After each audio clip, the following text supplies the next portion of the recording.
제가 그 이번에 그 총선 공약 정당별로 보면서 보육 분야를 저희 단체에 이렇게 의견을 내달라 하셨어요.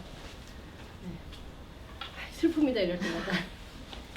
네. 보육 정책이 이제 여성 정책의 하나로 좀 안 보여져야 되는데 오늘까지는 이렇습니다.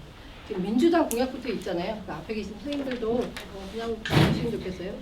이게 페이지가 오락가락하고 있어가지고 민주당 공약집 53페이지가 아주 뒤에 있습니다. 다자녀 가구 세금 부담 경감 이거는요. 뭐 아주 큰 그러니까 주요한 정책이 아니다라고 하더라도 제가 꼭 이제 언급하고 싶은 건 이런 게 바로 써놓고 욕먹는 공약이거든요. 왜냐하면 여기 보시면은 부동산 취득세를 6억짜리인데 25평 이하 아파트 4인 그러니까 자녀가 4인 이상일 때 50% 감면한다 뭐 요 내용이에요. 그러니까 쉽게 얘기해서 그 부모가 다 있다는 가정하에서 6인 가족을 25평 아파트에 살라는 말인데 이게 또 6억일 때 600만 원 중에 절반 300만 원을 깎아준다 해서 그러니까 정말 기계적이고 영혼 없는 공약인 거죠. 6인 가족에게 25평에서 살라는 자체가 이런 게 참 나쁜 공약이라고 생각합니다. 현실 가능성 이런 거 다 떠나서 하고 자동차세도 언급이 있는데요. 이게 정말 많이 낼 때 그 5, 60만 원 내거든요.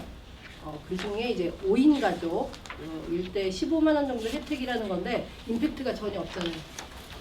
그래서 이럴 때 이제 보편적인 아동수당 만 18세까지 필요하다라는 생각이 이제 드는 거죠.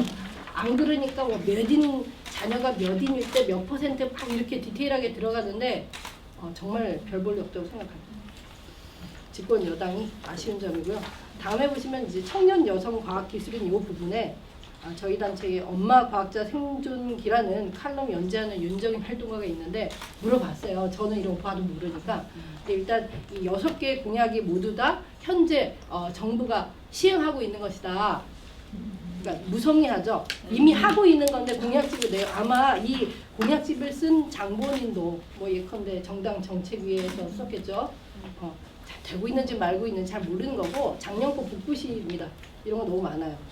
다들 그런 점은 공감하시잖아요. 이 공약집 볼 때마다.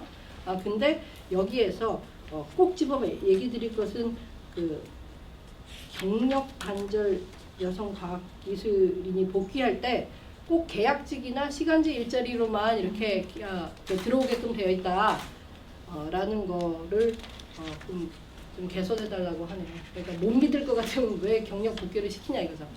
네. 그런 지적들이 있었고요. 다음 55페이지에 아이돌봄 서비스를 보면 이거 너무 이제 오랫동안 얘기가 많이 나오고 있는데요. 일단 저는 먼 얘기긴 하지만 이거 아이돌봄 서비스가 여가부에 가 있거든요. 돌봄 관련해서는 복지부로 통합하는 게 좋겠죠. 늘 이러고 있는데 그냥 한계가 너무 크고 특히 왜 더 비싼데도 민간 업체들을 이용하느냐 이렇게 또 왜 또 노동자들도 민간 업체와 계약하기를 원하느냐 이렇게 좀 봤으면 좋겠어요. 그 차이가 너무 큰데 일단 민간 업체 중에서도 우수한 데가 있고 또 그렇지 않은 데는 분명히 있습니다. 근데 아무래도 노동자들의 연령대 이런 것들도 사실 양육자들은 좀 젊은 돌봄 노동자들이 와주길 바라더라고요. 그러고 있고 하여튼 아이돌홈 서비스도 이 정도 공약으로는 만족이 힘든 것 같습니다. 우수한 민간업체 벤치마킹 하자는 얘기들이 있습니다. 그리고 온종일 돌봄 이거는 또 앞으로 넘어가는 책 170페이지인데요. 온종일 돌봄 특별법을 제정해야 된다라고 하는데 일단 너무 맞는 말이에요. 법적 근거가 없으니까 학교 현장에서는 교사들이 우리는 가르치는 사람들이지 돌보는 사람들이 아니라고 해서 학교 안에서 돌보는 것 자체는 엄청 기피합니다. 그리고 이 근거법이 없다 보니까 학교장 대량이 너무 만연해서 지역마다 제각각이고요. 운영 시간부터 여러 가지가 그러다 보니까 불안정하죠. 이걸 정부 정책이라고 하기 우스울 정도로 자기 마음대로입니다. 그렇기 때문에 근거법이 정말 필요한데 이게 2012년에 박근혜 전 대통령이 대선 후보일 때부터도 근거법 하겠다고 해놓고 아무도 안 해요. 여야가 다 안 하고 보수 정당, 민주정당 말만 하고 있습니다. 이거 정말 시급한 것 같아요. 이게 해결이 안 되고서는 뭐 민주당뿐만 아니라 다른 정당의 그 학교 내 돌봄 아무것도 안 된다고 보아도 무방합니다. 그리고 문정부 시작한 지 몇 년 됐잖아요. 2, 3년 됐나요? 네. 지금까지 안 해놓고 청소년집에 또 있어요. 좀 이렇게 혼나야죠. 그 다음에 시간제 보육이 있습니다. 사실은 폐업 위기에 있는 어린이집들을 시간제 보육 시설로 바꾸겠다. 그러니까 꼭 어린이집이나 유치원 꼭 보내지 않는 부모라 할지라도 긴급하게 한두 시간 무슨 일이 있을 때 거점형으로 가서 이렇게 보육할 수 있는 곳. 지금은 뭐 이름 갑자기 누가 육종이라든가 그 지원 센터 내 좀 있는데 너무 원거리니까 잘 안 돼요. 그래서 약간 더 이제 우리 생활 공간으로 들어오라는 거는 좋은데 여기 플러스 이제 초등 저학년까지 약간 이용자층을 늘리고 특히 초등 저학년은 학원차들 많이 다니잖아요. 부모가 파업 못 시킬 때 이렇게 학교에서 요 센터까지 이동하는 수단이 사실은 확보되지 않으면 거의 실효가 없어요. 그래서 그 이동이 문제되니까 다 학원 뺑뺑이를 소리 시키는 거거든요. 그래서 차량 운행이 별거 아닌 것 같지만 사실 학부모나 양육자 입장에서 너무 핵심이에요. 국공립 유치원도 그렇잖아요. 병설 유치원 아무리 좋다고 하지만 버스 안 다니잖아요. 좋은데 못 보내. 국공립 들어가면 영원인데 민간 사립 유치원 보내면 최소 20에서 30만 원이고 좀 잘 사는 동네는 7, 80만 원 하지만 그래도 보내는 게 차량 운행이 너무 큰 부분입니다. 그 다음에 유보격차 해소한다고 해놨는데요. 이것도 참 욕먹죠. 사립 국공립 간의 격차, 어린이집 유치원 격차를 해소하겠다라고만 해서 현실 진단만 해놓고 어떻게 해소하겠다 방법을 안 써놨어요. 집권 여당 공약집이 이렇게 부실해서는 안 될 것 같고 사실 유보통합은 좀 우스개로 통일만큼 힘들 거다 막 얘기 아시는 분들은 하시는데 좀 무책임해요. 이렇게 내용 없을 거면 공약집에 안 넣는 게 낫지 않나? 라고 생각이 들었습니다. 근데 이런 뭐라 그러지? 정책의 당사자라고 해야 되나요? 안 좋은 사례 같습니다.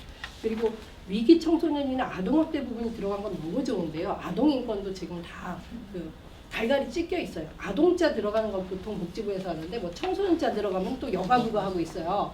어쨌든 위기 청소년 뭐 아동학대 아니면 뒤쪽 이제 정의당 가보면 이제 이주민 자녀 부분 뭐 다문화 자녀 부분 나오는데요.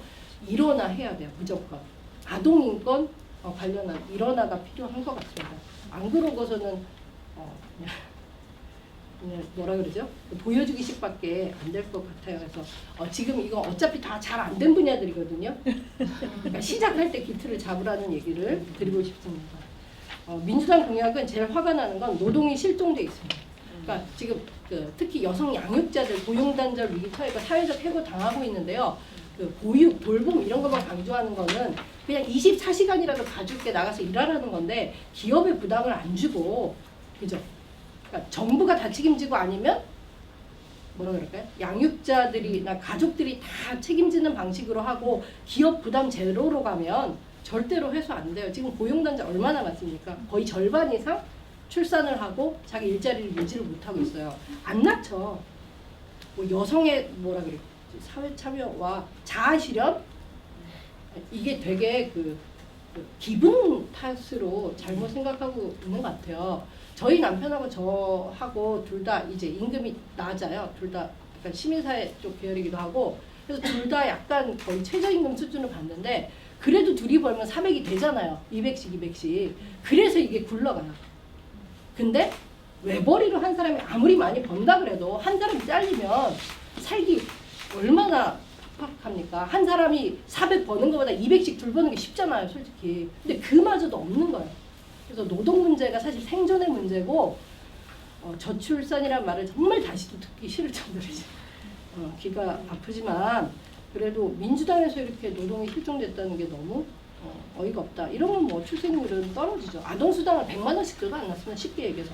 왜냐면은 최저임금도 100만 원보다 많잖아요. 쉽게. 이 수당을 주려면 뭐 10만 원 갖고는 이 수당이. 미래통합당으로 바로 넘어가겠습니다. 웬일인지 모르게 초등돌봄 전담사 처우 개선이 들어있어요. 매우 찬성하고요. 어쨌든 무슨 이유는 계속 말씀드릴게요.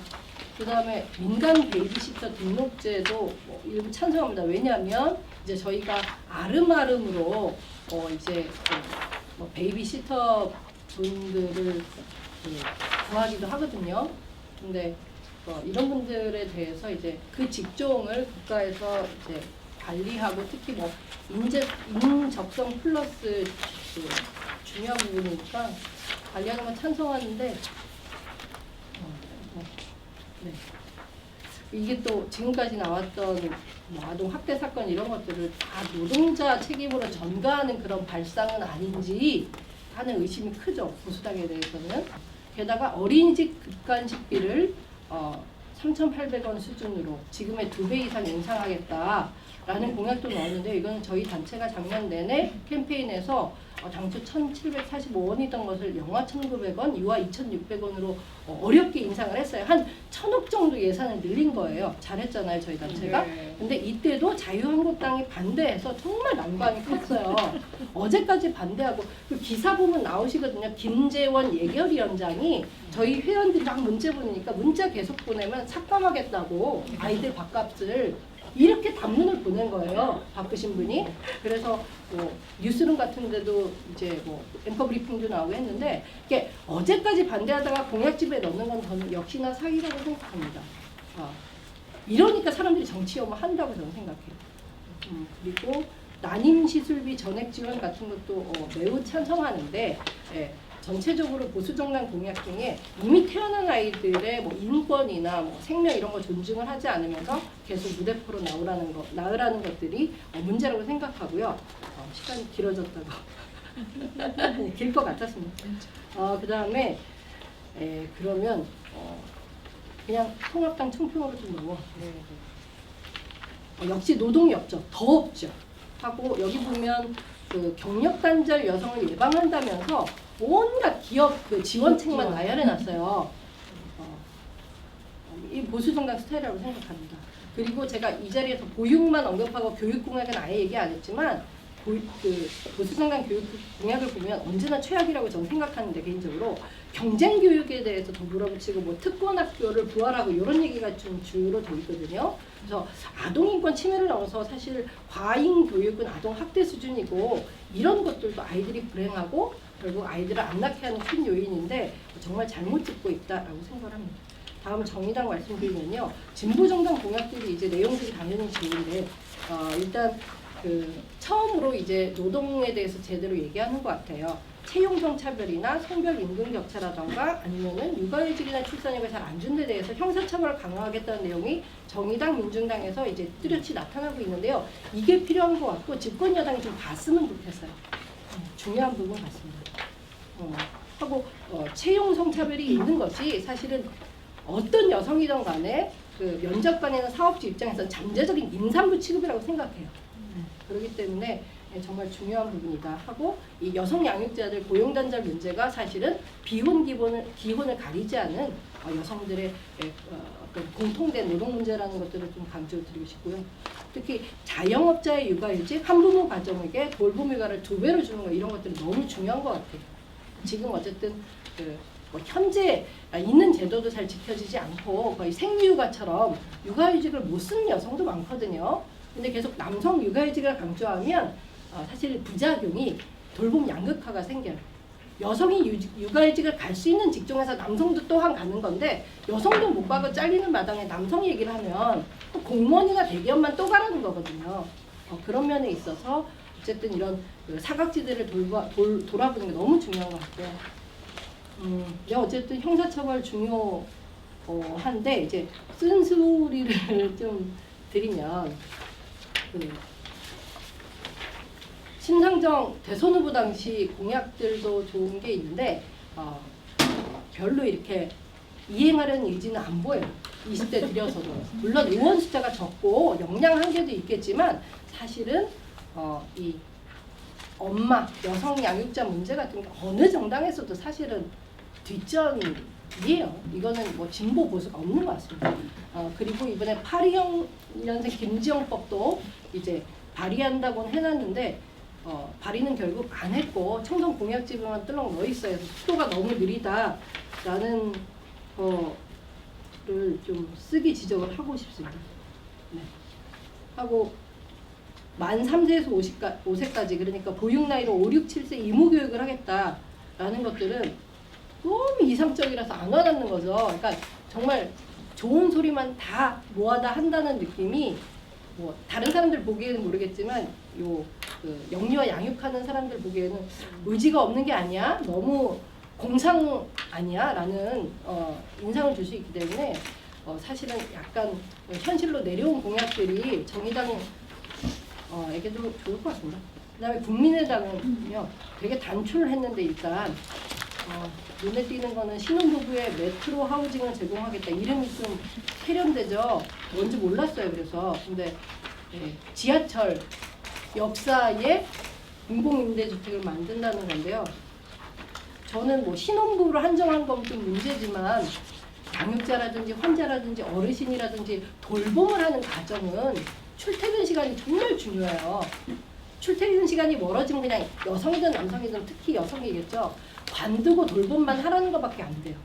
그래서 돌봄을 하고 있는 가정들은 이런 공공임대주택이지만 출퇴 시간을 짧게 할 수 있는 곳으로 들어와지는 거는 정말 맞는 말입니다. 국민의당 하는 거까지 안 하더라고요. 그다음에 육아휴직 남녀 12개월 의무화 이런 것들도 엄청 획기적이기만 하죠. 그리고 초등학교 저학년까지 장기 무급휴직을 줘서 고용단절을 막겠다고 해놨는데 장기 무급휴직이라고 하면 아이는 물만 먹고 살지 않잖아요. 신비한 것 같습니다. 그 다음에 국공립 유치원 확대를 쏟았는데요. 안철수 전 대선 후보 당시에 잔설 유치원 안 된다고 얘기했다가 엄청 비난받은 적 있죠. 그래서 생각을 바꾼 모양입니다. 마지막으로 제가 준비한 민중당 공약만 보면 정의당과 마찬가지로 좋은 내용이 많은데 김지영법 2개가 있어요. 육아보험법이라고 해서 고용보험 가입자만 출산 휴가라든가 육아휴직 급여받고 이게 불평등하다는 거죠. 그러니까 지금까지는 이런 아동수당과 마찬가지로 이제 출산 육아와 관련된 수당도 아이의 권리로 아이에게 주는 게 너무 중요한데 그런 면에서 이제 좀 주목해봤고요. 또 바로복지법이라고 해서 아까 제가 처벌 강화 중요하다고 했지만 여기 그 기업의 매출의 1% 벌금을 주겠다라고 해서 너무 강력하니까 또 안 와닿죠. 근데 상징성은 있는 것 같습니다. 근데 이 두 가지가 20대 때 김정은 의원 추진했지만 이제 공동발의 10명도 못 모아서 발의도 못 된 거예요. 이미 발표는 했던 건데 왜 그랬을까에 대해서 정당 스스로도 한번 보시면 좋은 공약으로 발전될 거라고 생각합니다. 전업주부 연금 지원도 너무 중요합니다. 왜냐하면 가사노동을 어떻게 인정할 것인가 월급을 줄 수는 없잖아요. 근데 저는 이것도 전업주부 연금 지원 딱 한 줄 써놔서는 안 와닿지만 그렇다면 1인 가구의 가사노동의 가치는 어떻게 상정할 것인가라든가 또 전업주부는 모두 가사노동에 종사하고 있는가라든가 그래서 좀 철학적인 문제를 하나씩 짚어봤으면 좋겠어요. 이렇게 연금 준딱 하지 말고. 근데 정말 중요한 것 같아요. 정말. 양육비 대지급제는 다른 정당들도 다 얘기했는데 저는 이제 개인적으로는 국가 대지급제 이전에 저희가 학자금 대출 상환할 때는 국세청에서 이렇게 이 사람이 돈 벌기 시작하면 이렇게 원청 징수해버리거든요. 그걸 좀 먼저 한 다음에 대지급제 했으면 현실적일 것 같아요. 어느 당이든 지금 좀 빨리 먼저 했으면 좋겠어요. 할 수 있는데 안 하잖아요. 너무 악질적이라고 생각해요. 네. 하고 여기 뭐 여성 노동권이라던가 또 만 5세를 영학년으로 해서 이제 7세만 의무교육 한다던가 뭐 이런 아이디어는 좋은 거 같습니다. 빨리 집권 여당들이 좀 이렇게 공약 차용해야 될 부분 같고요. 그 다음에 제가 주목한 것은 보육교사 처우 개선이라던가 특히 교사대 아동 비율 축소인데 이거는 꼭 어린이집 유치원에만 한정하지 말고 보셔야 돼요. 지금 현재 만 0세라고 해서 그 깐난쟁이들을 선생님 한 분이 셋까지 보도록 돼 있어요. 이것도 모르는 분들 많으실 텐데 저는 제가 저희 애기 깐난애 때 1대1로 키우면서 죽다 살았거든요. 이런 거는 보지 말라는 거나 다름없고 이러면서 보육의 질 항상 얘기할 수 없죠. 교사대 아동 비율 정말 중요한 부분이고 저희 단체라도 올해 당장 이 캠페인을 할 생각입니다. 그 다음에 돌봄 노동자들을 그 직고용한다. 그러니까 그 국공립에서 직고용하는 거 너무 중요하죠. 근데 민주당 역시도 이런 좋은 공약들을 정당 차원에서 얼마나 우선순위에 두고 있나 이런 것들이 저는 늘 좀 의문이에요. 그래서 저희도 이제 정당 외부에서 목소리 계속 내겠습니다. 네. 네, 이상입니다. 감사합니다. 사실 돌봄 관련해서는 이 저출생하고도 굉장히 연결돼서 이 공약들이 많이 나오는 것 같은데요. 사실 제3차 저출생 기본계획 같은 저출산 고령사 기본계획을 보면 사실은 이게 함께 일하고 함께 돌보는 사회로 이제 패러다임을 바꾸긴 했어요. 근데 이게 아무것도 안 하다는 거죠, 사실은. 그러니까 함께 일한다라고 할 때 함께 일하기 위한 조건이라고 계속 얘기하신 고용 노동 문제, 이 고용 노동에서 성차별 문제, 이 문제에 대한 정책이 나와야 되고요. 그다음에 함께 돌보는 사회라고 할 때 이건 이제 사회에서 국가에서 어떻게 돌봄을 나눌 것이고 함께 할 것인가, 또 한편은 가정 내에서 돌봄을 어떻게 공부할 것인가, 이 문제인데 사실 제가 어떤 그 연구 결과를 보니까 아이가 태어나서 영유아 때 그만두지 않아요. 그만두는 건 초등학교 들어갈 때예요. 그렇죠. 네. 그리고 잘 안 그만두는 여성들은 남편이 가사 노동을 같이 하는 여성들인 거예요. 그러니까 그만큼 시간적 여유가 있는 것들이죠. 그러니까 이게 우리가 그렇기 때문에 공교육이라고 하는 문제를 어떻게 할 것인지는 굉장히 돌봄과 이제 그 문제 굉장히 중요한 문제이고, 그 문제에 대해서 장한 선생님이 여러 가지 측면에서 말씀해 주셨던 것 같아요. 그리고 계속 여가부가 이 문제에 개입하는 문제에 대해서 이제 의문을 가지고 계시는 거죠. 필요성 없다. 예, 없다는 필요도 거죠. 없거니와 안 그런 맞다고 거죠. 생각하는 그 아이돌봄이 문제는 굉장히 문제인 거고요. 아이돌봄 서비스 문제는 저는 이게 성격이 뭔지가 좀 명확한 것 같지 않아요. 저소득 돌봄 서비스인지 그냥 국가가 하는 민간 좀 베이비시터인지 좀 명확하게 할 필요가 사실 있고, 또한 이제 아이돌봄 서비스 말씀하실 때 이제 그 연령층이 굉장히 고령화되어 있는 문제, 그리고 이제 이들의 근로 조건에 여러 가지가 있어서 이거는 좀 다시 개편돼야 될 문제가 있을 것 같고, 또 수칙에 관련해서도 이제 아동 인권 같은 게 일어나야 되는 수칙에 굉장히 다양한 논점을 말씀해 주셨기 때문에 육아휴직 관련해서도 말씀 많이 해주셔서 이건 뭐 이후에 토론할 때 뭐 여기에 나온 얘기만 해도 굉장히 많은 얘기가 있어서 그때 다시 말씀드리고 또 토론하도록 하겠습니다.